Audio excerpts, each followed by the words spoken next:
Rowland Heights man says he saw a UFO and has part of the spaceship to prove it. Minutes ago, after 80 long years of silence, a man finally revealed his incredible encounter with a UFO and strange beings. It was raining, and the ground it grounded that object, and it came around in circles, hit a tower with one end. Jose claims he's seen aliens in their spaceship, and he says he can prove it. Since an eye-opening interview, everyone's been on edge, waiting for what comes next tonight. What dark secrets could Jose reveal from his past? Let's expose the chilling truths that have been hidden for over 80 years. New Mexico's mysterious past. The federal government is investigating the situation, leading us to wonder what the real story is. Adding a historical twist, it's noted that rights movements have used video footage from 1945 showing strange events. The local man vividly remembers these as unforgettable moments from his past. Tonight, witness the unexplainable. Jose's encounter, live. He was always known for keeping his suitcase by his side, and he had a unique sense of style. Now, at 87 years old, he recalls brief interactions with well-known people, like the young Addison boy, and even Robert Oppenheimer, the famous physicist connected with the atomic bomb. Okay, Jose, what's curious to me is that we have the exact circle where the craft was. It came in, it slid because you saw the crash, it slid, it landed here, and this exact circle. He remembers growing up in San Antonio, New Mexico, just 13 miles away from where the first atomic bomb was tested in 1945. He often saw Oppenheimer at a local spot where there were frequent celebrations. Interestingly, Nicky, another familiar figure, had an office right behind the bar where these gatherings were held. This office became an important place for him, who visited it often in recent years to try and make sense of the strange events of the summer of 1945, starting with the atomic bomb test at the Trinity site in the White Sands Missile Range. But this wasn't the most surprising part. One day, while enjoying his chocolate milk, he felt something like a lightning strike and then saw a huge mushroom cloud that could be seen from miles away. A few months later, while playing on his father's ranch, he heard another loud explosion. He thought it was another test, as he saw smoke rising from the ground. However, this time the smoke seemed to be coming from an avocado-shaped aircraft, which was later shown in an artist's drawing. Carry a suitcase with him, wear a fancy-looking hat. This added another layer of mystery to his already intriguing story. Out of nowhere, 3 small children suddenly appeared. They jumped up and started running around in circles, filled with excitement. The reporter noted that they seemed almost unreal, like characters from a movie. These children stood on 2 legs, walking upright like humans. The next day, he mentioned that the military had come to clean up some wreckage, while he and his friend kept watch from a hill nearby. His friend Remy later joined the Marines, moved to Washington State, and got involved in politics.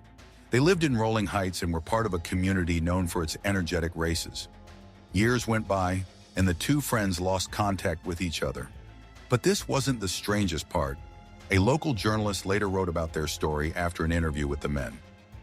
UFO researcher Paula Harris was diving deep into a mysterious case that had caught her attention. It all began in 2012 when she started investigating a strange incident from World War II. This incident involved an Army pilot named Brophy. Let's explore a story that links past and present, uncovering an unsolved mystery. Exploring the pilot's legacy. During one of Brophy's last flights over a specific area, he noticed something unusual. As he flew his plane over the region, he saw 2 young Native American boys riding on horseback. These 2 boys, Ennis Rent and his friend, were strangely drawn to this spot, even though they felt they should stay away. Their curiosity got the best of them, and they kept returning to the same place day after day. While there, they would hide behind cacti to stay out of sight. The pilot's son mentioned that the soldiers were later ordered to clear the area. During this cleanup, some friends of his father found strange pieces of a craft and beings that didn't look like anything they had ever seen before. But this wasn't the most surprising part. As they continued exploring, they came across a small device. Acting on a whim, one of them grabbed it, took it apart, and hid it in his garage. Fast forward to 2015, and this device ended up at a lab called Frontier Analysis in Ohio. They ran chemical tests on it, and the results were astonishing. The tests suggested materials and substances not commonly found on Earth. The object was mainly made of aluminum, with some silicon and copper, materials often used in medical and engineering tools. By 4 minutes past 4, the report had explained that even though these metals are usually found on Earth, there was still a chance it could have come from somewhere beyond our planet. No one really knows what this object was for, and people who try to guess are often dismissed as being too imaginative or simply wrong. There's a big ball of light that came from the volcano, and none of the geologists are talking about it, and none of the people in the city. Their ideas are often considered made up.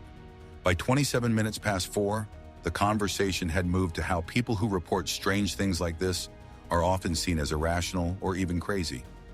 Around 38 minutes past 4, a professor from Rice University in Houston, who also founded an institute to study things that are hard to explain, talked about this. He said that being called crazy for reporting something unexplainable is actually pretty common. In his field, there are many terms to describe cases where someone has seen something really unusual or deeply meaningful. Discussions about UFOs and similar topics are actually quite common. It shows that the extraordinary might be closer to reality than most people think. The realm of religious texts, few passages are as captivating and enigmatic as the first chapter of the book of Ezekiel. This chapter unveils a vision filled with mysterious creatures and intricate designs that include wheels within wheels, adorned with eyes all around. For scholars and enthusiasts of theological studies, this scripture offers a rich tapestry of symbolism and divine encounter that challenges the limits of human understanding. The depiction of these celestial beings and their complex structures invites one to ponder the profound nature of divine manifestations. This text, steeped in mystery, continues to draw the attention of those who seek to unravel the deeper meanings embedded within ancient religious narratives. Sent the blueprint to Eric von Däniken. Within 5 minutes of looking at these blueprints, the allure of Ezekiel lies not just in the otherworldly imagery, but in the broader implications it holds about the communication between the divine and the mortal realm. Such accounts are not merely for casual reading, they are a gateway to exploring the profound and often unexplainable aspects of spiritual life. Take the story of Jose, for example. His unusual experience happened just 1 month after a nuclear test, which suggests there might be some connection. He openly admits there is no solid proof. Even though people have tried to analyze the items he collected, the results didn't provide any clear answers, and there are no photographs of the event itself. But just because there isn't any evidence doesn't mean these events didn't happen. It might simply mean they aren't easy to study using regular scientific methods. Paula uncovers more secrets, drawing us into deeper discoveries, echoes of the atomic dawn. On the other hand, Paula presents a different view in her book, Trinity. She shares what she believes to be strong evidence of these strange events. She points to a specific spot, a round area where nothing grows. The information in her book seems so important that she felt the need to share it urgently, as shown by her efforts to distribute it quickly at a recent conference. A French astronomer became well known after Steven Spielberg based a character on him in the movie Close Encounters of the Third Kind. This movie and the stories connected to it highlighted the professor's idea that these strange events are often linked to nuclear weapons or environmental disasters throughout history. He wondered if we, as people from Earth, truly understand these events, or if we are just barely beginning to grasp their meaning. He believed that these encounters had a deep impact and led to new government-sponsored studies on UFOs. This idea was included in the 2023 National Defense Authorization Act, which moved the starting point for investigating UFO sightings to an earlier date, 1945 instead of 1947. Ever since he was young, he was fascinated by these mysterious events. He was determined to find out what really happened and always insisted that the creatures he came across were definitely real, leaving a strong impression on him. In January 2023, a similar UFO-shaped cloud shocked residents of a city in Turkey. It hung in the skies for over an hour. This person claims to have seen a UFO and even says they have a piece of the spacecraft to prove it. Chris Holes from KK News spoke to him, and while the story sounds pretty unbelievable, Here's the twist. The federal government is actually investigating this case. That makes you wonder, what's really going on here? The person at the center of this story is Jose Padilla. He was just 9 years old in 1945 when he and a friend saw something they could never forget. He remembers always carrying a suitcase and wearing a fancy hat. Now at 87, living in Roland Heights, he looks back on this strange encounter from his childhood. And here's where it gets even more interesting. He says he saw Robert Oppenheimer, yes, the Robert Oppenheimer, the man behind the atomic bomb. He spent his early years in San Antonio, New Mexico, which is about 13 miles from. This strange event back in 1945 made him recall often seeing a sharply dressed physicist around the local hangout, the Al-Bar, which is still open today. This physicist had a workspace right behind the Al-Bar, which is now just a small shack that many people visit.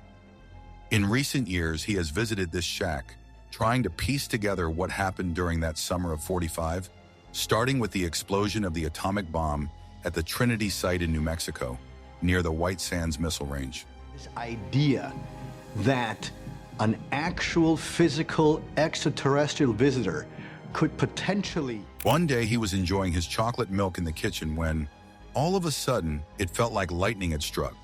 The bright flash from the atomic blast, which looked like a huge mushroom cloud, could be seen up to 150 miles away.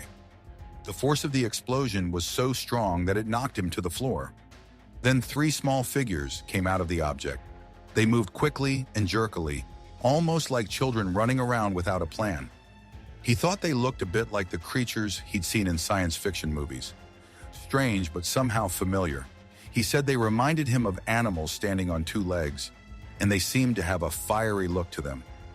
Our journey from old tales to real evidence continues, showing us a world where truth meets myth, beneath the stars. Years later, he met up with me at the Griffith Park Observatory. He talked about his encounter, saying he wasn't scared of these beings. They had crashed on his dad's land and seemed like they needed help. For the next 10 days, he and his friend watched from a distance as military people cleaned up the wreckage. But this wasn't the strangest part. His friend from that day, Remy Baca, later joined the Marines, moved to Washington State, and got into politics, leading a quiet life while raising his family. The two lost touch over the years, but were brought back together by their story when Paula Harris, a journalist and UFO researcher, interviewed them in 2012. Paula Harris was digging into a story from the son of William Brophy, a World War II Army pilot. According to the pilot's son, one of his dad's last missions was to check out the area where he and his friend had their encounter. The pilot had said he saw 2 young Native American boys riding horses around that area. Harris became convinced that those boys were he and his friend, who kept coming back day after day, even though they had been warned to stay away. They were driven by a strong curiosity and a need to understand what they had seen. While hiding behind some cactuses, he explained that when the soldiers took a break from their cleanup, A military issue, and but we sneaked out every day for the... he and his friends sneaked into the spaceship. The aliens were gone, but something else caught his eye. He saw a small control device. Thinking fast, he took it and later hid it in his garage. In 2015, a company called Frontier Analysis in Ohio tested this device. They found it was made of aluminum, silicon, and copper, materials often used in engine parts. While the tests showed these were metals from Earth, they couldn't completely rule out the possibility that the device came from somewhere else. Many people doubt his story and ask how he feels about being called delusional. Even though people are skeptical, he has met many others who also question his sanity. Jeffrey Kripal, a professor of religion at Rice University in Houston and the founder of the campus's Archives of the Unexplained, calls people like him experiencers, those who have gone through something extraordinary. And he is not alone. Thousands of people have shared stories of strange events over the centuries, even in ancient texts like the Book of Ezekiel, which talks about visions of strange creatures and complex machines. Jeffrey, who is an expert in religious studies and loves ancient languages, finds these stories fascinating, even though he doesn't follow any religion himself. He dives deep into these subjects with passion, showing a keen interest in how unexplained events intersect with religious texts. historically has always been up, okay? Because we're on this flat surface, and so anything transcendent to that world is up. He encourages others to share their thoughts or interests on these topics, emphasizing how engaging they can be for both believers and skeptics. Jose's experience was just the start. As he talked about what happened to him, others felt inspired to share their own stories. Many people talked about seeing strange lights in the sky, just like when many in Phoenix saw mysterious lights one night in 1997. Each story added a new detail to Jose's experience, making it clear that there's still so much about our world we don't fully understand. People also spoke about meeting strangers who left a lasting impression on them. One person shared a story about being at a concert when a stranger suddenly helped them avoid a messy fall, turning what could have been an embarrassing moment into a memory of kindness and connection. Another person talked about a chilling moment when a stranger seemed to know personal details about their life, leaving them feeling both surprised and oddly reassured. Each story adds to our understanding, suggesting a world beyond what we know. Aftermath of nuclear echoes. These stories show that some of the most meaningful moments can come from places we never expected. They remind us that the world is full of mysteries and surprising encounters that can turn an ordinary day into something unforgettable. But this wasn't the only thing that came out of these shared stories. As people continued to talk, Jose's initial experience began to make more sense. The collection of stories painted a picture of a world where incredible things happen more often than we might think. It makes us wonder if just around the corner, there could be an event or person waiting to change our lives, revealing the magic that's hidden in our everyday surroundings. Jose's experience began just 1 month after a nuclear explosion, which seems to suggest a connection. Even though stories like Jose's are fascinating, Carl admits there is no solid evidence to back them up. The tests on the artifact Jose found didn't provide any clear answers, and there aren't any photographs to document these events. This doesn't mean they didn't happen, but it does show that they don't fit into the usual scientific methods. On the other hand, Paula Harris argues in her book Trinity that there is strong proof. She points to a specific round patch of land where nothing grows. Paula worked with Dr. Jacques Vallée, a well-known French astronomer who has become famous for his work in this area. Their research focuses on this strange piece of land, which is similar to a scene from a popular Netflix show where a patch of ground also refuses to grow anything. This link between their research and the show has sparked a lot of interest and debate, bringing more attention to their findings and making people more curious about what's going on. Talking about why some places stop developing while others keep growing can feel a bit strange, but it's a fascinating topic to think about. It's definitely something worth mentioning. Interestingly, filmmaker Steven Spielberg created a character based on these types of stories in his movie, Close Encounters of the Third Kind. In the stories and reports that Professor C.A. shares, there is often a connection to nuclear weapons or environmental disasters. The idea that this would be a spot where extraterrestrials might be curious about our nuclear abilities. He believes that when we see these strange events, it's like we are warning ourselves about these very dangers. The most significant result from Jose's experiences was a change in the starting date for government-funded UFO research under the 2023 National Defense Authorization Act.